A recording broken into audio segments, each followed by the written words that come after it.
सिन्दूरारुण विग्रहां त्रिनयनां माणिक्यमौलिस्फुरत्तारानायकशेखरां स्मितमुखीमापीनवक्षोरुहां पाणिभ्यामलिपूर्णरत्नचस्कं रक्तोत्पलं बिभ्रतीं सौम्यां रत्नघटस्थरक्तचरणां ध्यायेत् परामम्बिकाम् अरुणां करुणातरङ्गिताक्षीं धृतपाशाङ्कुशपुष्पबाणचापाम् अणिमादिभिरावृता मयूखैः अहमित्येव विभावये भवानीं ध्यायेत् पद्मासनस्थां विकसितवदनां पद्मपत्रायताक्षीं हेमाभामपीतवस्त्रां करकलितलसद्येम पद्माम्बराङ्गीं सर्वालङ्कारयुक्तां सततमभेदां भक्तनम्रां भवानीं श्रीविद्यां शान्तमूर्तिं सकलसुरनुतां सर्वसम्पत्प्रदात्रीं नारायणी नमोस्तुते।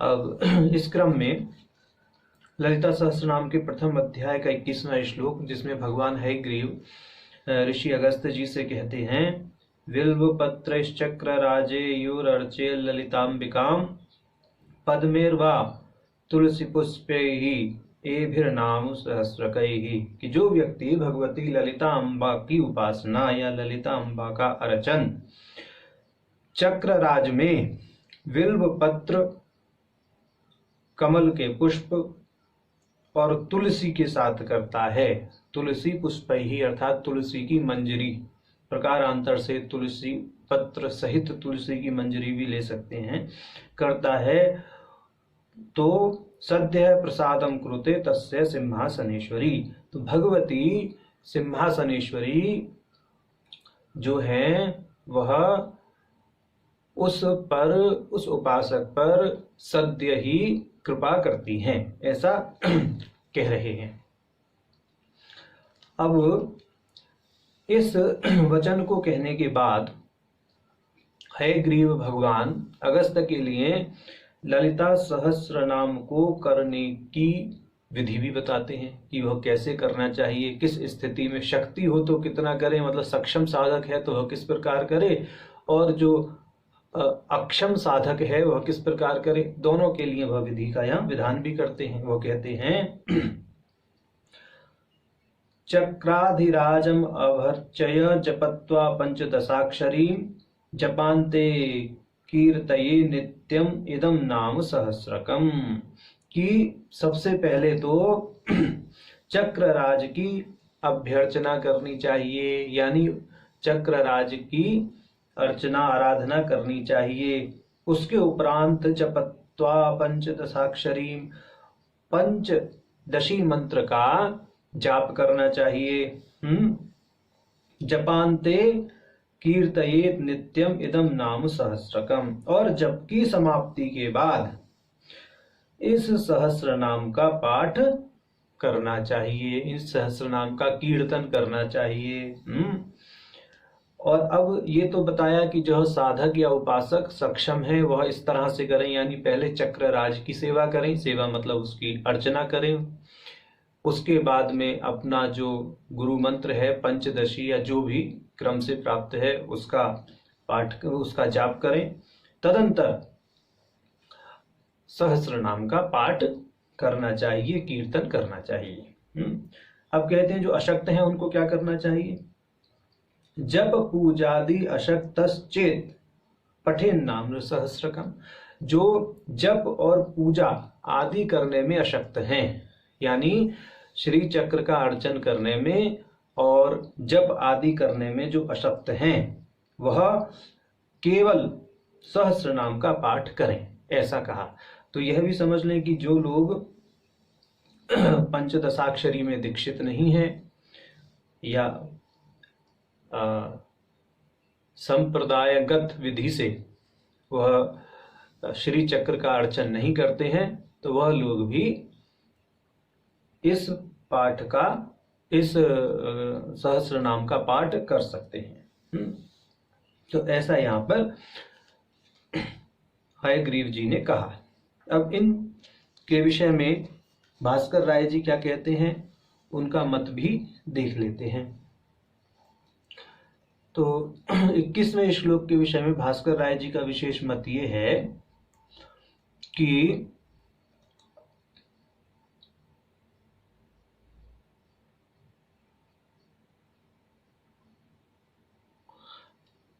जो विल्व पत्र हैं वह एक विशेष उक्ति यहाँ पर देते हैं रुद्र यामल तंत्र की। तुलसी विल्व पत्राणि धात्री पत्राणि पार्वती अर्चने चक्र राजस्य नोचितान्येव सर्वथा। कि तुलसी पत्र का, विल्व पत्र का, धात्री पत्र का जो है चक्र राज के अर्चन में जो है क्या है, विधान नहीं किया गया है रुद्र यामल तंत्र के अनुसार। ऐसा पार्वती को भगवान शिव ने बोला है।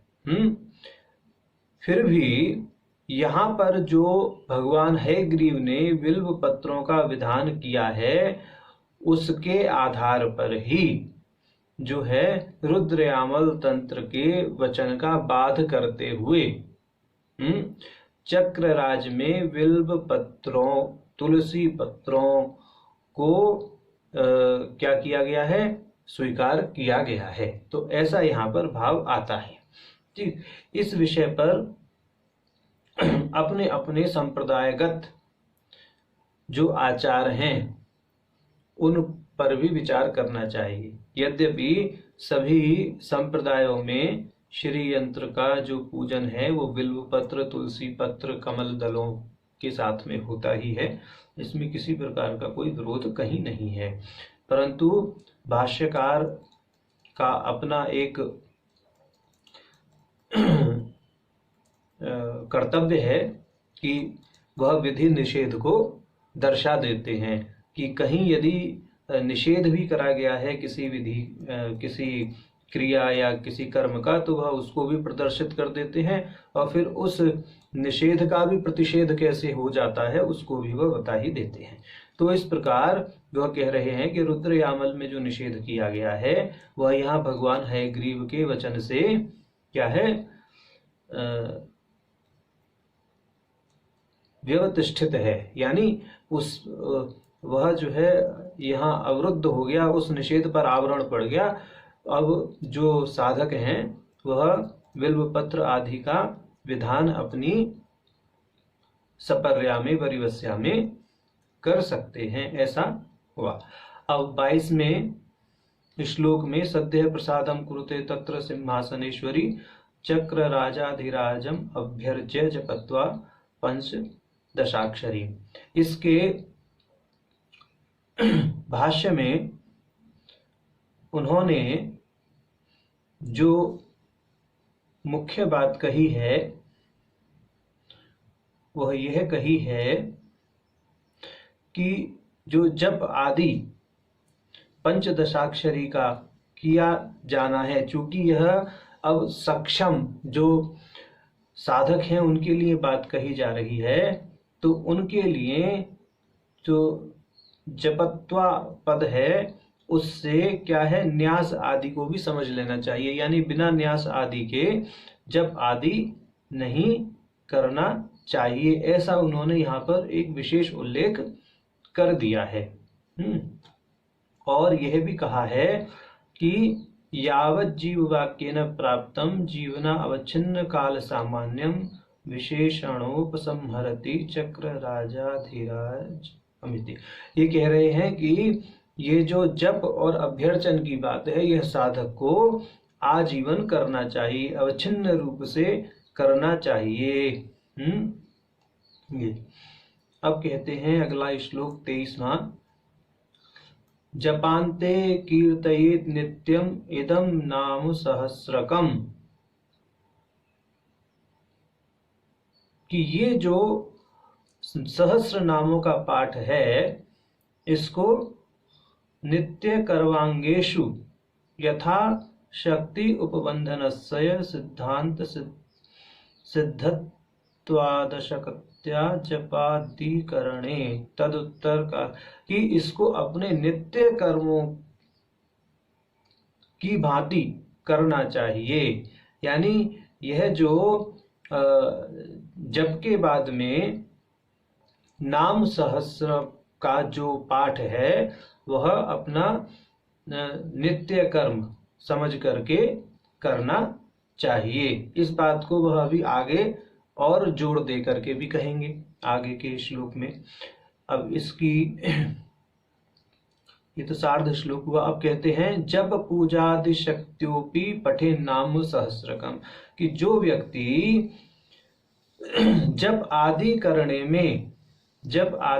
में, आदि का अर्थ है यहाँ पर श्री यंत्र की उपासना अर्चना, जो जब और पूजा आदि करने में अशक्त लोग हैं या अशक्त साधक हैं या अशक्त उपासक हैं, वह भी इस पाठ को कर सकते हैं, ऐसा यहाँ इन्होंने कहा है। कोई विशेष इस श्लोक पर उन्होंने टिप्पणी नहीं की है, सीधा सीधा ही अर्थ किया है। 24वें श्लोक पे वो कहते हैं सांगार्चने सांगजपे यत्फलं तदवाप्नुयात् उपासने स्तुतिरन्यः पठेदभ्युदयो हि सः, कि जो अशक्त होकर के, यानी जप और श्री यंत्र की अर्चना में जो अशक्त हैं, वह यदि केवल ललिता सहस्रनाम का ही पाठ करते हैं तो उन्हें उस स्थिति में वही फल प्राप्त होता है जो पूजा और जप करने वाले साधक को प्राप्त होता है।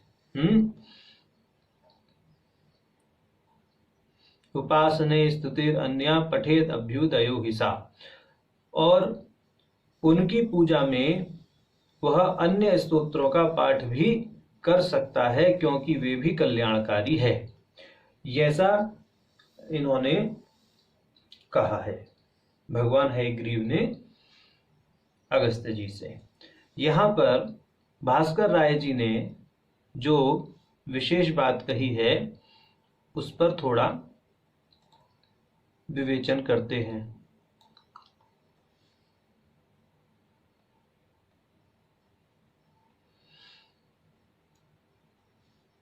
संगार्चने सांग जपे, सांगार्चन सांग जप का अर्थ क्या है यह समझना चाहिए।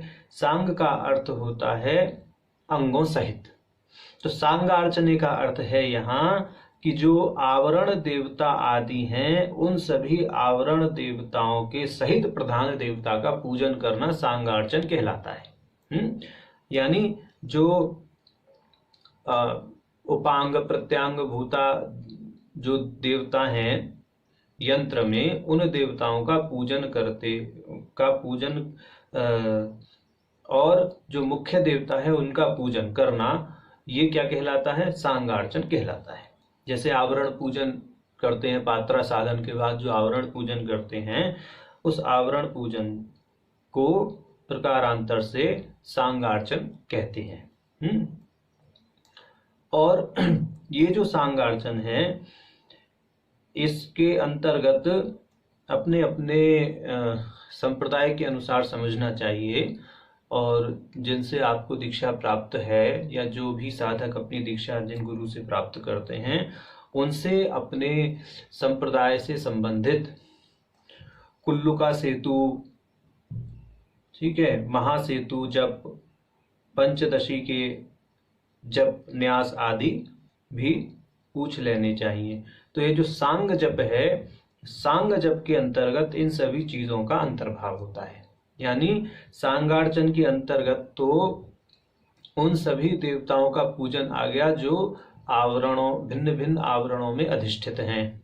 और सांग जप में जो कुल्लू का सेतु है, महासेतु है, अपना जो मुख्य मंत्र है, गुरु मंत्र, पंचदशी मंत्र, षोडशी मंत्र, महाषोडशी मंत्र, या प्रकारांतर से जो भी आप और भी मंत्र करते हैं श्री विद्या की, जैसे कोई लोग विशेष मंत्र भी हैं जैसे गोपाल सुंदरी आदि, उनका भी यदि जाप करते हैं वह, और उन हर एक मंत्र के न्यास, विनियोग, दिग्बंध आदि सब पता होने चाहिए, वह सब सांग जप कहलाता है। ठीक ऐसा है। तो इनका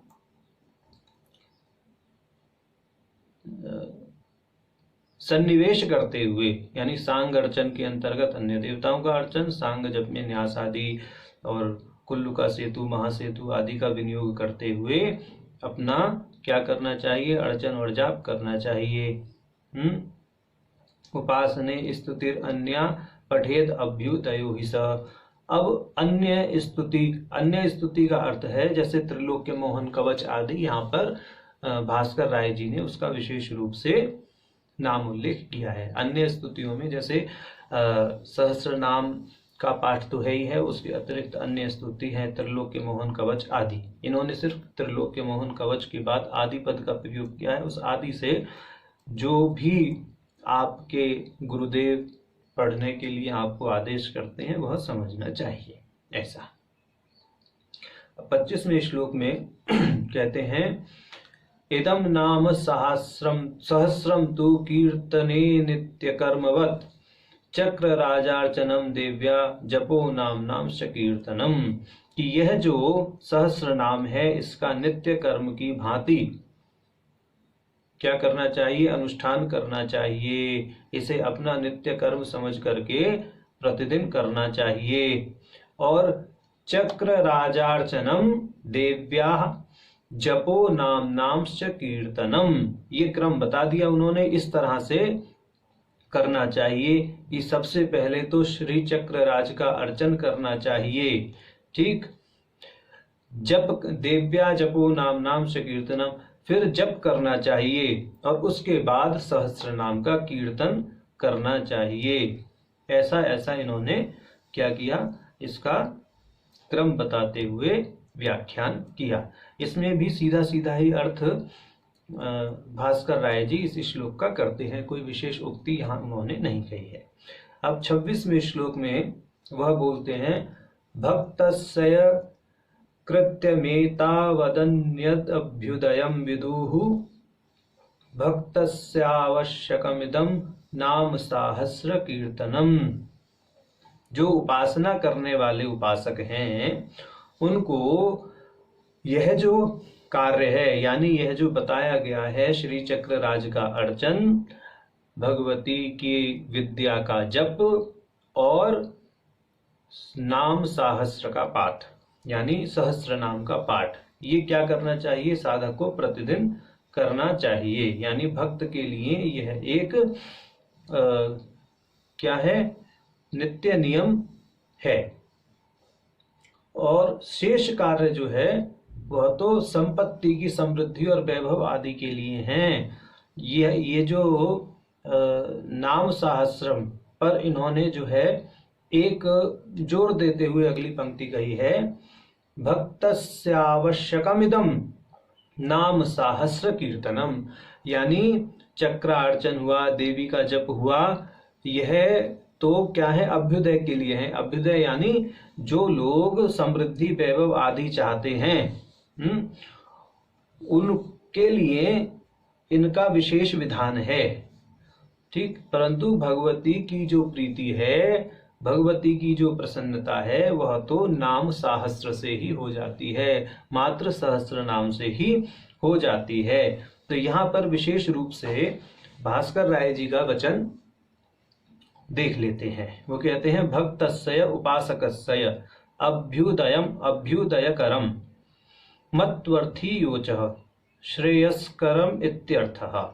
अर्चनादि प्राय पाठात् अर्चनादि तुल्यत्वं मा प्रसाक्षीवत् आह भक्तस्येति जप पूजापेक्षायापीति शेषः तत्फलजनकस्योक्तत्वाद् इति भावः। ये कह रहे हैं कि उपासक को यह कार्य तो नित्य नियम समझ करके करना ही चाहिए। बाकी जो शेष कार्य हैं, यानी सहस्र नाम के पाठ से अतिरिक्त जो चीजें बताई गई, जप और अर्चन, श्री चक्र का अर्चन और श्री विद्या का जप, ये जो शेष कार्य हैं ये संपत्ति की समृद्धि और वैभव आदि के लिए हैं। ऐसा भास्कर राय जी स्पष्ट कर रहे हैं। भगवान हयग्रीव जी के वचन को ही वह स्पष्ट करते हुए ऐसा कह रहे हैं। और ये कह रहे हैं कि ये जो शेष कार्य संपत्ति की समृद्धि और वैभव के लिए हैं, क्योंकि इनका करना इस बात पर निर्भर कर रहा है कि साधक को या उपासक को ऐश्वर्य और वैभव की कामना है या नहीं। और जो सहस्र नाम का पाठ है वह तो भक्त के लिए अनिवार्य आवश्यकता है ही। यानी भगवती की प्रीति आप चाहते हैं, भगवती को प्रसन्न करना चाहते हैं, तो ललिता सहस्र नाम का पाठ तो आप करें ही करें। उससे भगवती प्रसन्न होंगी, आपके अंदर किसी न किसी काल में भगवती की कृपा होगी, गुरु की कृपा होगी, ठीक है। और आपके प्रारब्ध या कर्म फल फलीभूत होंगे और आप भगवती के साथ तादात्म्य स्थापित कर मुक्ति लाभ ले लेंगे। अब इसके अतिरिक्त यानी मुक्ति लाभ के अतिरिक्त जो लोग ऐश्वर्य और वैभव की कामना करते हैं उनको श्री चक्रराज का विधिवत अर्चन और जप यह करना चाहिए, ऐसा यहाँ कह रहे। ये भाव यहाँ स्पष्ट परिलक्षित भास्कर राय जी इस प्रकार से कर रहे हैं। यानी सहस्र नाम के जो प्रयोग है, का जो महात्म्य है, का जो महत्व है, वह जप से और श्री चक्र के अर्चन से भी श्रेष्ठ बताया जा रहा है, ऐसा कहने का भाव है यहाँ पर उनका।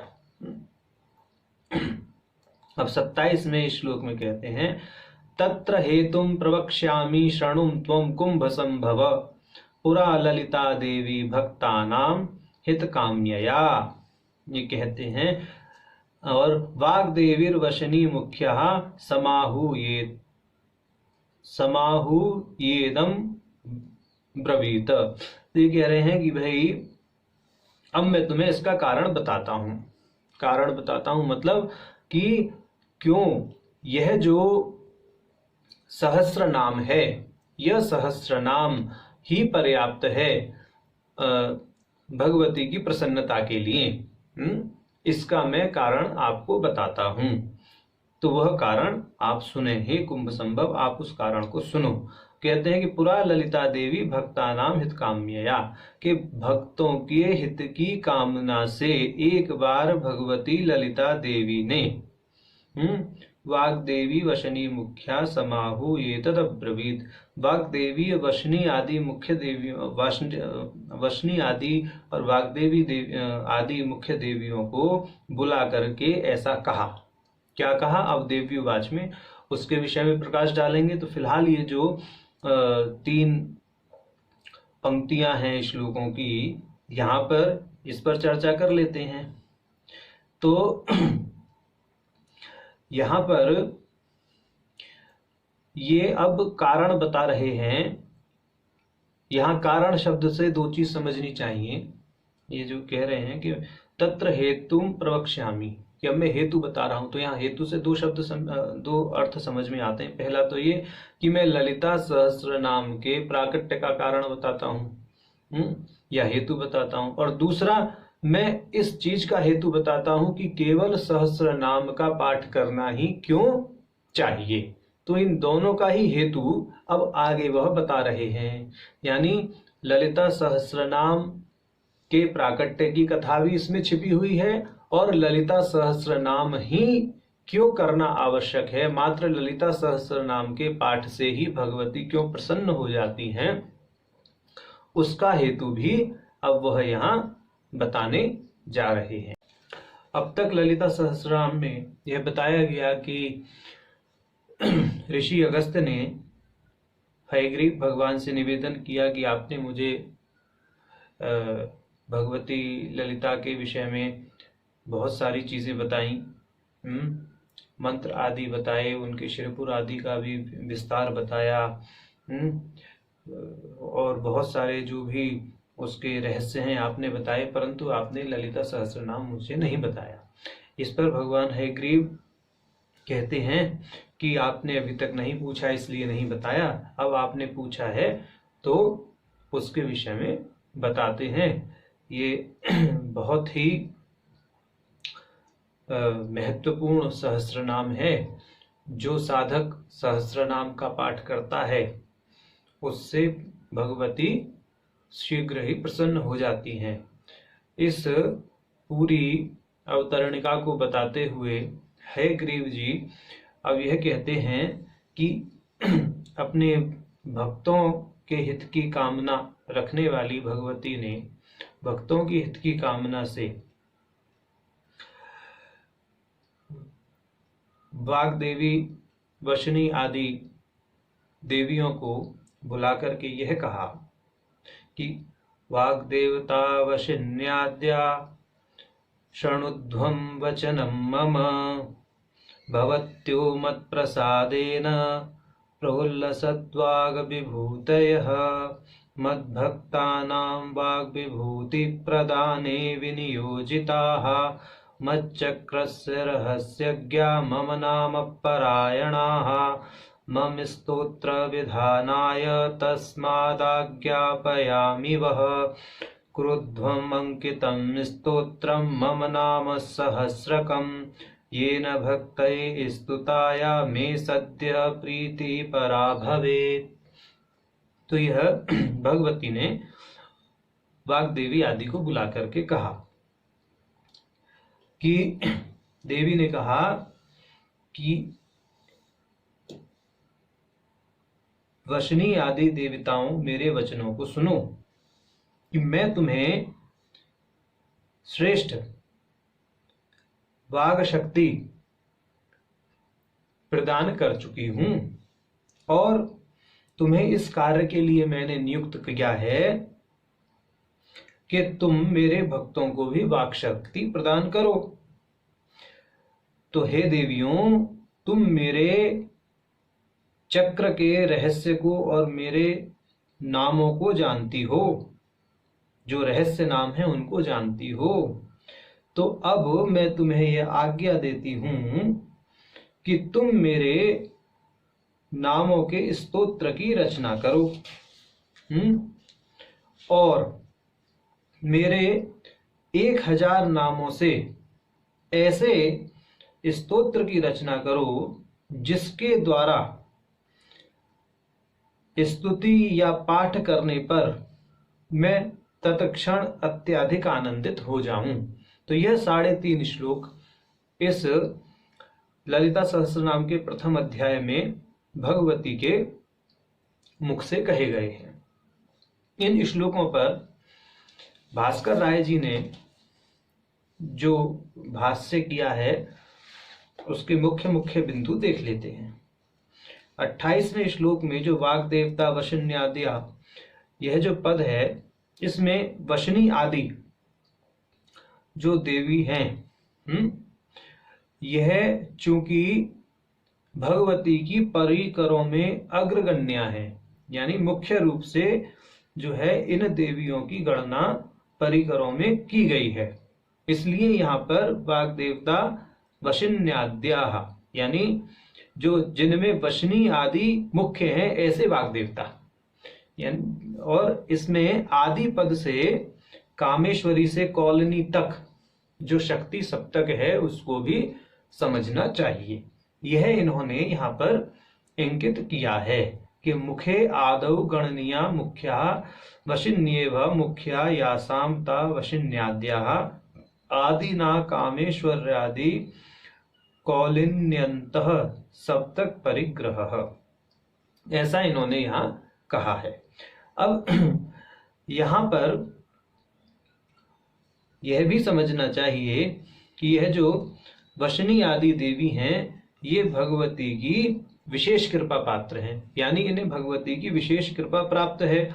जैसा कि भगवती अगले श्लोक में कहती हैं, भवत्यो मत प्रसादेन प्रोल्लसद वाग विभूतय, कि हे देवियों, आप तो मेरे प्रसाद से यानी मेरी कृपा से आपको क्या है, वाक शक्ति से विभूषित किया गया है, या मैंने तुम्हें श्रेष्ठ वाक शक्ति प्रदान की है। और यह जो वाक शक्ति है किस लिए दी है कि मद भक्ता नाम वाग विभूति प्रदाने विनियोजिता, और आपको इस काम में भी लगाया गया है कि आप मेरे भक्तों को वाक शक्ति प्रदान करें। तो ये है।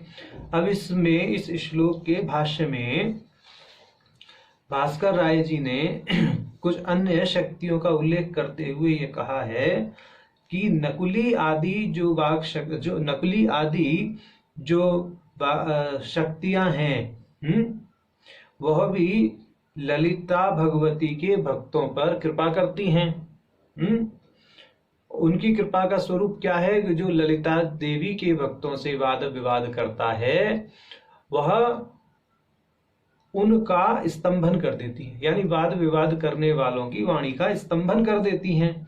तो चूंकि उनकी नियुक्ति एक कार्य विशेष में है, इसलिए सहस्र नाम के जो अवतरण के लिए या सहस्र नाम की रचना के लिए, सहस्र नाम के सृजन के लिए भगवती देवी ने, ललिता देवी ने वशनी आदि देवताओं को कार्यभार दिया है। तो नकुली वागीश्वर्यादि अस्तु ललिता भक्तैः सह विवदमानानां परेषां वाच स्तंभनादिषु विनियुक्ताः, कि जो नकुली आदि शक्तियां हैं वह तो ललिता देवी के भक्तों के साथ वाद विवाद करने वालों की वाणी का स्तंभन करती हैं। ततश्च सहस्रनाम स्तोत्रस्यापि वाग विभूति रूपत्वेन तस्य ललिता अम्बा भक्तेभ्य एव दित्सितत्वेन नकुल्यादेस्तत्करणे विनियोजने वशिन्याद अधिकार भंगापत्तिः इति ध्वन्यम। ये कहते हैं कि नकुली आदि देवी चूंकि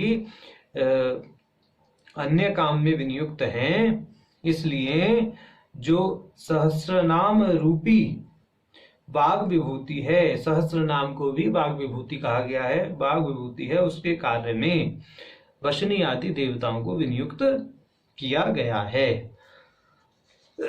तीसरे श्लोक में कहते हैं मच्चक्रस्य रहस्यज्ञा मम नाम परायणाः मम स्तोत्र विधानाय तस्मात् आज्ञापयामि वह, कि हे वाग्देवियों, हे वशिनी आदि देवियों, तुम मेरे रहस्य को जानती हो, यानी मच्चक्र से, मेरे चक्र के रहस्य को जानती हो। मच्चक्र रहस्यज्ञा ऐसा शब्द प्रयोग हुआ है कि मेरे चक्रों के रहस्यों की, मेरे चक्र के रहस्यों की ज्ञाता हो।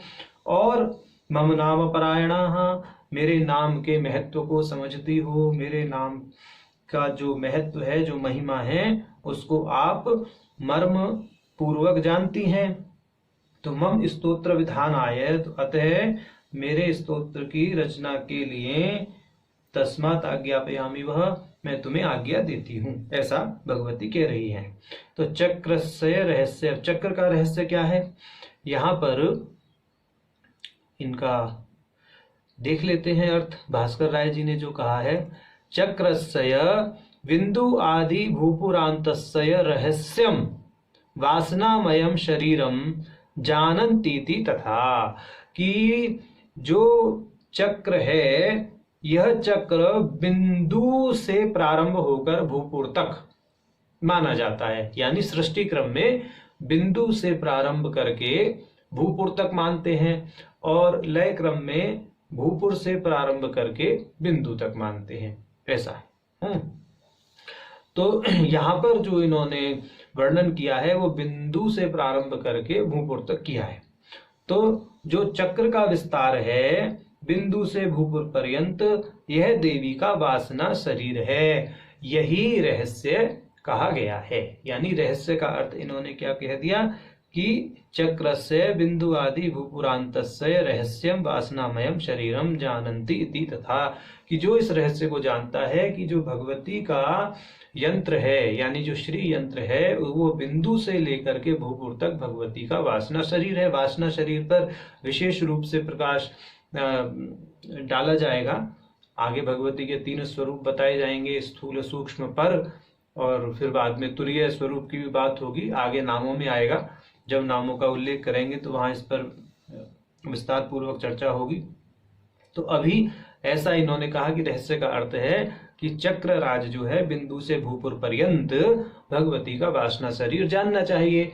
यद्यपि चक्रराज में और साधक के शरीर में अभेद है, चक्रराज में और ब्रह्मांड में भी अभेद है, तो इस दृष्टि से साधक का शरीर चक्रराज और यह ब्रह्मांड भी भगवती का वासना शरीर ही सिद्ध होता है। ऐसा जिसको ज्ञान हो जाता है वह साधक बहुत उच्च श्रेणी का साधक होता है। ज्ञान का अर्थ ज्ञान नहीं, अनुभव से है। अथवा अब इसके अतिरिक्त दूसरा रहस्य कहते हैं, अस्ति विमर्श रूपा स्वसंविद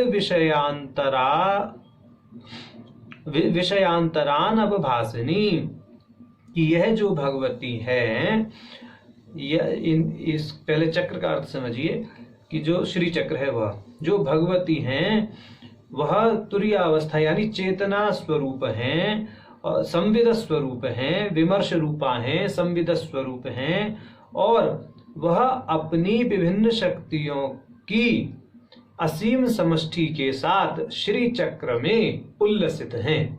तो यह दूसरा अर्थ हुआ। पहला अर्थ क्या था कि बिंदु से लेकर के भूपुर पर्यंत जो श्री चक्र है वह श्री चक्र भगवती का वासना शरीर है। श्री चक्र के समान साधक का शरीर और ब्रह्मांड भी है। इस दृष्टि से श्री चक्र, साधक का शरीर और ब्रह्मांड यह तीनों ही भगवती के वासना शरीर हैं। ऐसा अनुभव साधक को हो जाए तो वह साधक बहुत अच्छा यानी भगवती के रहस्य को जानने वाला कहा जाता है। और चूंकि यह रहस्य अभी वशनी देवियों को ज्ञात है, यहाँ वशनी देवियों को आधार में रख करके ही बात कही जा रही है। और दूसरा रहस्य का स्वरूप बताया है कि जो विमर्श रूपा संविद स्वरूपा भगवती हैं वह अपनी विभिन्न शक्तियों की असीम समष्टि के साथ में यानी सभी अपनी शक्तियों के साथ में श्री चक्र के अंदर अवभासमान है, अवभासित हो रही हैं। या ऐसा कहें कि हमारे शरीर में भी जो भगवती हैं वह अपनी विभिन्न शक्तियों की समष्टि के साथ में जो संविद स्वरूपा शक्ति हैं, चेतना है, या जो पराचिति हैं, जो विमर्श रूपा पराचिति हैं, वह हमारे शरीर में अवभासित हैं। उनके कारण ही उनकी ही अवभासना मात्र यह अखिल ब्रह्मांड भी है। तो ऐसा जो रहस्य को जानता है वह वशनी देवियां हैं, ये कहा जा रहा है। अब यहाँ पर यह भी कहा गया है कि इस प्रकार जो जान लेता है उसका क्या फल है, यानी इस रहस्य को जानने का फल क्या है। एक बहुत छोटी सी पंक्ति में इन्होंने यहाँ पर उसको बताया है भास्कर राय जी ने कि झटति उच्छलनाकार प्रतिभोन्मज्जनात्मको अंतः परिस्पंदः। बहुत सुंदर, इतना सुंदर वर्णन है। ये तंत्र के दर्शन का प्राण बोला उन्होंने। पूर्णा अहम भावनामक तुर्यावस्था नामकश्च, कि झटति उच्छलनात्मक साधक के संस्कारों की परिपक्वता से जो अनायास ही उच्छलनात्मक प्रतिभा का उन्मज्जन हो जाता है, अंतः परिस्पंद जो आता है साधक के अंदर, यानी जब उसके कर्म फल परिपक्व होते हैं, जब उसका साधना का परिपक्वन होता है, तो साधक के अंदर जो झटती एक अनायास ही जो उच्छलनात्मकता है, जो तरंग आती है, यानी परमात्मा के साथ में जो उसके एकत्व का जो योजन होता है, उस समय जो साधक को असीम आनंद प्राप्त होता है वही उसकी प्रतिभा है। यह प्रत्यभिज्ञा दर्शन में, तंत्र दर्शन में, शाक्त दर्शन में, शैव दर्शन में प्रयुक्त होने वाला चरम सिद्धांत है। और यह मतलब शक्तिपात से भी आता है। दूसरा अपनी अपनी योग्यता के अनुसार भी है, जैसी साधक की योग्यता है, बहुत प्रयास करने के बाद भी, उसको साधना करने के बाद भी प्राप्त हो सकता है, और अनायास भी प्राप्त हो सकता है, अनुपाय के रूप में भी प्राप्त हो सकता है। यहाँ तो शांभव उपाय की बात है, बहरहाल वह एक अलग प्रकरण हो जाएगा। तो वह जो अचानक होने वाला, अनायास ही होने वाला उच्छलनाकार यानी तरंगित कर देने वाला जो प्रतिभा का उन्मज्जन है, प्रतिभा का अर्थ समझना चाहिए परम चेतना के साथ में एकत्व का अनुभव करना, उसको प्रतिभा कहा गया है तंत्र में। तो जो प्रतिभा का अनुमज्जन है, यानी उस प्रतिभा का जो प्राकट्य है, वह प्रतिभा का जो अनुभव है, वह अंतः परिस्पंद, इस प्रकार का अंतः परिस्पंद जिस साधक को महसूस हो, वह परिस्पंद क्या है? पूर्णा अहम भावात्मक तुर्य अवस्था में स्थापन, वही जो परिस्पंद है वह परम फल है, ऐसा कहा गया है। तो यहाँ यह बात कहने की आवश्यकता क्यों पड़ी? यह बात कहने की आवश्यकता इसलिए पड़ी क्योंकि भगवती का जो श्री चक्र है, क्योंकि भगवती का वासना शरीर ही है और भगवती का वह क्या है? संविद स्वरूप है, विमर्शात्मक स्वरूप भी है, जहां पर भगवती अपनी समस्त शक्तियों की समष्टि के साथ में अवभाषित हो रही हैं। तो जब साधक एकात्म भाव से उस श्री चक्र की साधना आराधना करता है तो उसके साथ में एकीभूत होकर के क्या होता है कि अनायास ही अंतः परिस्पंद का अनुभव करके चरम भाव में यानी तुरीय भाव में स्थित हो जाता है। और ऐसा अनुभव चूंकि वसनी आदि देवियों को हो चुका है, इसलिए वह भगवती के परम रहस्य को जानती हैं। तो यहाँ पर उनको यह आदेश भगवती दे रही हैं कि तुम मेरे चक्र के रहस्य को भी जानती हो, यानी जो मेरा वासनात्मक शरीर है, वासना स्वरूप जो शरीर है, उससे भली भांति परिचित हो और मेरे समस्त शक्तियों की समष्टि रूप विमर्श रूपा स्वरूप से भी अवगत हो और आपको प्रतिभा का उन्मज्जन रूपी अंतः परिस्पंद रूपी तुरीय अवस्थापन रूपी जो अनुभव है वह भी हो चुका है। इसलिए आप मेरे रहस्य नाम सहस्र की या सहस्र नाम की रचना करें, ऐसा उनको आदेश दे दिया। अब यहाँ पर भास्कर राय जी यह कहते हैं कि भाई ये जो रहस्य बताया गया है, ये रहस्य कहाँ किस ग्रंथों में आपको इसके विषय में अध्ययन करने के लिए कह सकते हैं कि मसाला मिल जाएगा, तो वहां उन्होंने एक ग्रंथ का अंकन कर दिया। उस ग्रंथ का नाम है शिवसूत्रम। शिवसूत्र वसुगुप्ताचार्य जी को भगवान शिव की कृपा से दृष्ट 77 सूत्रों का संकलन है और उस शिव सूत्र के पहले अध्याय का 6वां सूत्र यहाँ उन्होंने उद्धृत किया, शक्ति चक्रानुसंधाने विश्व संहार, यानी यह जो विश्व है इसका संहार शक्ति चक्र के अनुसंधान करने पर हो जाता है, ऐसा यहाँ पर यह इन्होंने किया। तो यह जो पूरा का पूरा अभी वसनी देवियों का जो अनुभव है, जैसा उन्हें अनुभव हुआ है अंतः परिस्पंदन का, वह किस तरह से होता है उस पर यहाँ बता देते हैं कि जो 6वां सूत्र है शिव सूत्र के प्रथम उन्मेष का सांभवोपाय के अंतर्गत या सांभव समावेश के अंतर्गत वह परिगणित है। तो ये कहते हैं कि भाई सांभव समावेश के प्रकर्ष से व्युत्थान दशा में जो द्वैत भाव की उपशांति को बताया है, यानी जब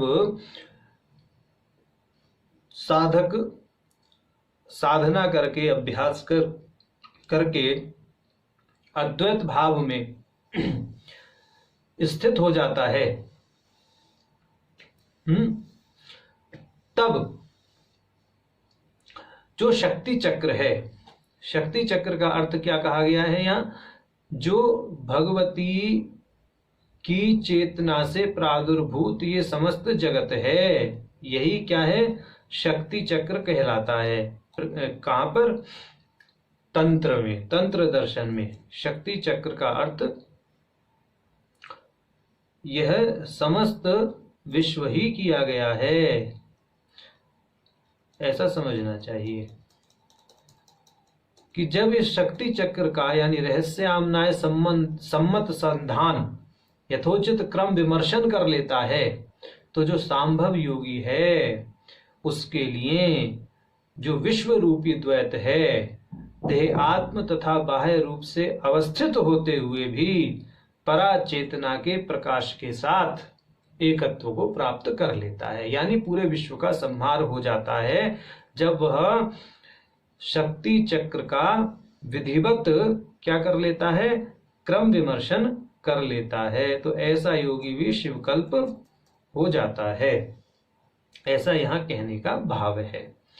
अब कहते हैं कि भाई इस शक्ति चक्र का अनुसंधान करने का उपाय क्या है, तो उसके लिए यहाँ पर निर्देश कर देते हैं भास्कर राय जी गुरु रूपाय। इस सूत्र का, यह भी शिव सूत्र का एक सूत्र है, तो इन्होंने यहाँ पर 2 शिव सूत्रों को उद्धृत कर दिया, शक्ति चक्रानुसंधाने विश्व संहारः और दूसरा गुरु रूपाय, कि यह जो शक्ति चक्र के अनुसंधान का उपाय है वह गुरु है, अर्थात गुरु की शरण में जाइए तो आपको ऐसा अनुभव हो जाएगा जैसा वाग्देवियों को अनुभव हुआ है। कहने का अर्थ ये है। तो यहाँ भगवती ने वाग्देवियों को या वशिनी आदि देवियों को यह स्तोत्र करने का आदेश दिया। अब कहते हैं भगवती कहती हैं क्रुध्वम अंकितम स्तोत्रम मम नाम सहस्रकैहि, कि मेरे 1000 नामों से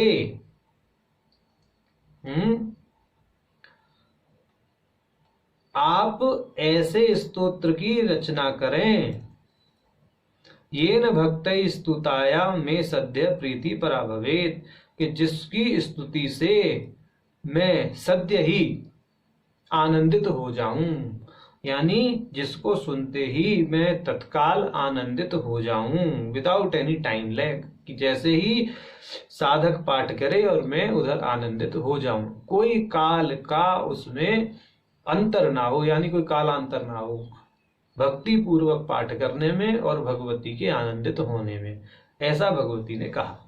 अब यहाँ पर अंकित शब्द आया है, क्रुध्वम अंकितम स्तोत्रम। यहाँ अंकित शब्द का अर्थ समझ लेना चाहिए। अंकित शब्द जो है एक विशेष प्रयोजन से आया है। देखिए, जो ललिता सहस्त्र नाम है, यद्यपि इससे इतर भी भगवती के कई सहस्त्र नाम हैं, ऐसा पहले भी बताया गया, लेकिन उन सहस्त्र नामों में और अन्य सहस्त्र नामों में और वर्तमान ललिता सहस्त्र नाम में किसी एक विशेष चीज को लेकर के भेद है। वह भेद यह है कि जो अन्य सहस्त्र नाम हैं उनमें भगवती के चक्र आदि के रहस्य को नहीं बताया गया है। भगवती के वासना रूपी शरीर का वर्णन नहीं किया गया है। भगवती की अन्य शक्तियों के साथ समष्टि का वर्णन नहीं किया गया है। तो यहाँ पर चूंकि भगवती के नामों को इस प्रकार संगठित करके रखा गया है कि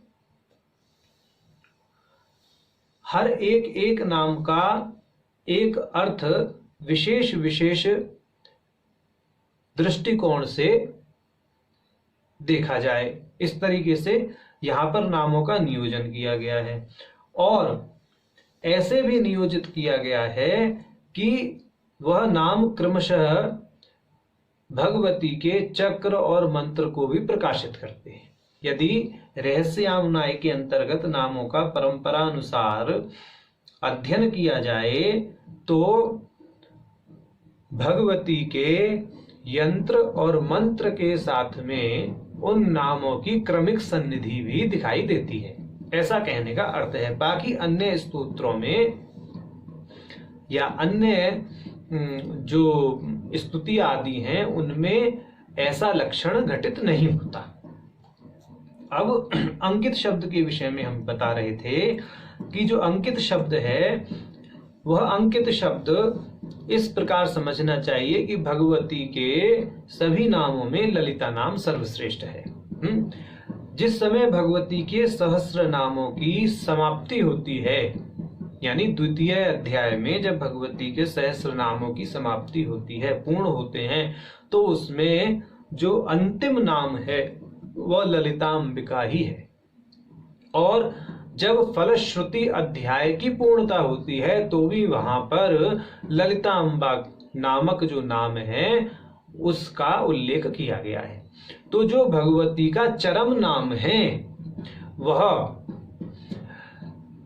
पाठ के चरम श्लोक में उल्लेखित किया जाना, इसको अंकित करना कहते हैं। तो इस तरह का लक्षण काफी काव्यों में भी मिलता है, और भी काव्य जैसे किरात अर्जुनीयम आदि, इन काव्यों में भी इस तरह के लक्षण है जिनके नाम का उल्लेख यहाँ पर भास्कर राय जी ने किया है। तो अंकित शब्द का अर्थ यह है कि जो भगवती का चरम या विशिष्ट नाम है वह नाम पाठ के अंत में उल्लिखित कर देना, उसको अंकित करना कहते हैं। तो ऐसा द्वितीय अध्याय में, यानी जो भगवती का चरम नाम है ललितांबिका वह, और फलश्रुति का जहां अंत होता है, जहां भगवान है ग्रीव उपसंहार कर देते हैं ललिता सहस्त्र नाम का, तो वहां पर भी जो है भगवती ललिता का ही नामोल्लेख, यानी ललिता पद का ही नामोल्लेख वहां किया गया है। वह श्लोक हम बता देते हैं कि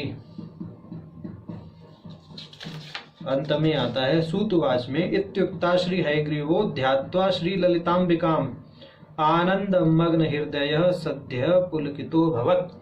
तो इस तरह जो अंतिम श्लोक है उसमें, यानी तृतीय अध्याय का जो अंतिम श्लोक है वहां पर भगवती ललिता का नाम किया और का उल्लेख किया, और जो द्वितीय अध्याय है उसमें तो जो ललिता सहस्त्र नाम का पाठ करते हैं उन्हें पता ही है, श्री शिवा शिव शक्ति के रूपिणी ललितांबिका, यह भगवती का जो है अंतिम नाम परिगणित है सहस्त्र नाम में। तो इस प्रकार से जो ललिता सहस्त्र नाम के द्वितीय और तृतीय अध्याय में ललिता नाम का विशेष रूप से इंगित किए जाना ही अंकित शब्द से समझना चाहिए। तो क्रुद्ध अंकितम स्तोत्रम मम नाम सहस्र कई, तो मेरे एक ऐसे स्तोत्र, मेरे 1000 नामों के आधार पर या 1000 नामों से है कि ऐसे स्तोत्र की रचना कीजिए जिसमें मेरा चरम नाम अंकित हो। यानी चूंकि भगवती के बहुत सारे नाम हैं, भवानी आदि नाम हैं, परंतु ये जो नाम है ये तो साधारण नाम है। ऐसा भास्कर राय जी कह रहे हैं कि गुणी रुद्रेश्वरादि पत्नीष्वपि भवन्यादि नाम प्रयोगेण तेषाम साधारण्यात्, कि रुद्र आदि देवताओं की जो पात्रियां हैं, सहचरियां हैं, उनके नाम में भी भवानी आदि पद का प्रयोग होने के कारण भवानी आदि नाम जो है यह तो साधारण है। त्रिपुर सुंदरीति नामनोपि तंत्रांतरे प्रतिपत्ति तिथि नित्याया सत्वात्, कि त्रिपुर सुंदरी जो नाम है वह भी तंत्रांतर में, यानी भिन्न भिन्न तंत्रों में तिथि नित्याओं के साथ में योजित करके बोला गया है, तो इसलिए वह भी साधारण नाम के अंतर्गत ही क्या है, परिगणित है। परंतु यहाँ पर इन्होंने एक चीज बोली, प्रकृतिश्च यद्वत् अम्बाया अनंतानि नामानि तथापि ललितेत्य असाधारणम नाम, कि भगवती के यद्यपि अनंत नाम है फिर भी उनमें ललिता नाम ही असाधारण है। इसलिए अतः ललिता नाम समाप्ति श्लोके फलश्रुति चरम श्लोकेश्च ललिता अंबिकेति नामना उल्लेखः, कि इसलिए ललिता सहस्र नाम के समाप्ति श्लोक में और फलश्रुति के चरम श्लोक में भगवती ललिता का या भगवती का ललिता अम्बा ऐसा नाम उल्लिखित किया गया है। तो यह जो है भगवती के मुख से निसृत 3.5 श्लोकों की व्याख्या भास्कर राय जी ने इस प्रकार प्रस्तुत की है। अब इसमें भगवती ने तो यह बोल ही दिया कि ये न भक्तै स्तुतया मे सद्य प्रीति परा भवेत, कि इस सहस्र नाम की स्तुति जो करता है भक्ति पूर्वक, मैं तत्काल ही उससे प्रसन्न हो जाती हूँ। यानी भक्ति करने वाले से भी प्रसन्न होती है और भक्ति के साधन से भी प्रसन्न होती है। भगवती सहस्र नाम से भी प्रसन्न होती है और जो सहस्र नाम करता है उस पर भी कृपा करती हैं, ऐसा कहने का भाव है। हरि ओम नमो नारायण।